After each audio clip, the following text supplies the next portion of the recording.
At the end of the 19th century, King Leopold II claimed absolute personal possession over this massive territory in the heart of Africa.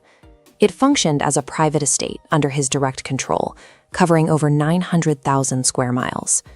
He secured this claim through a sophisticated public relations campaign, convincing the international community that his mission was purely humanitarian.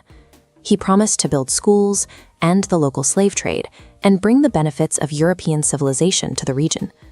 While Leopold polished his image, the invention of the pneumatic tire shifted the global economy.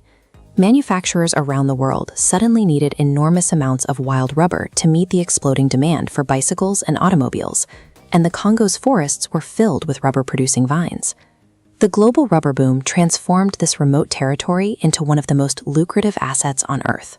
Leopold held a monopoly on a resource the world was suddenly desperate for, and he tailored his administration to extract it as quickly as possible.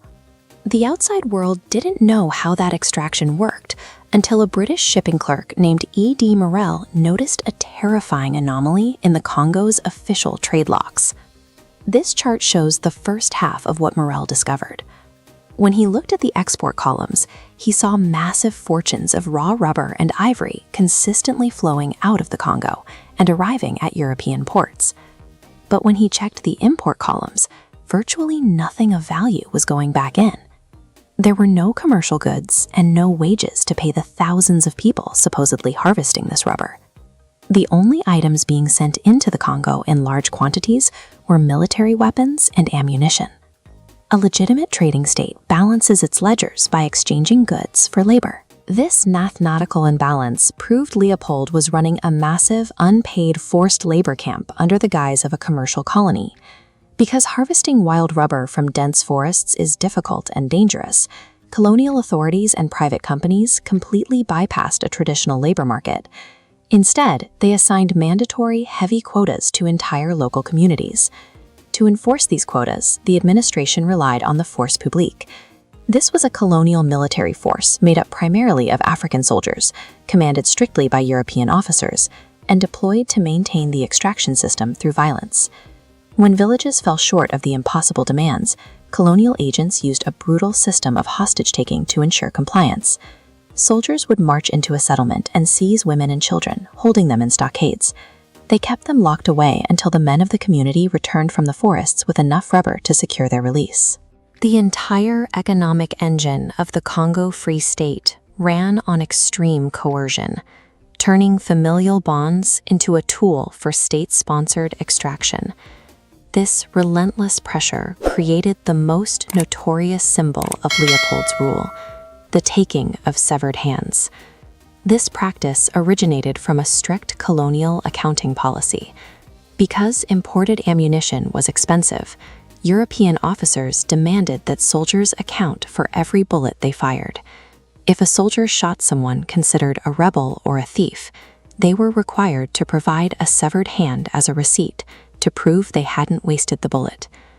As the quotas tightened and the violence escalated, historical investigations proved these hands were often taken from living victims. Soldiers would amputate limbs simply to balance the ledgers of their commanding officers. Beyond the direct violence, the harsh quota system triggered a systemic collapse. Because villagers were forced to spend all their time in the forests trying to meet the rubber demands, they couldn't farm, maintain their homes, or produce food.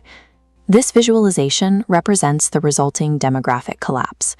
While historians don't have a reliable pre-colonial census to provide an exact number, the combination of starvation, disease, and direct violence caused a catastrophic decline in the population.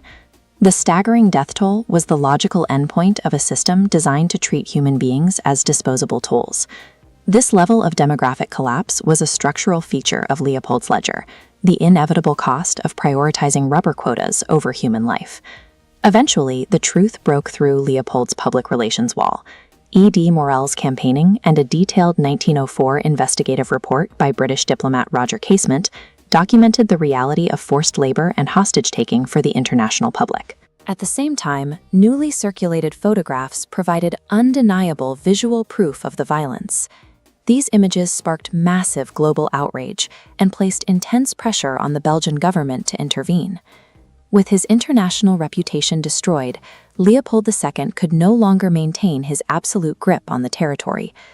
In 1908, he was forced to surrender the Congo Free State to the Belgian government.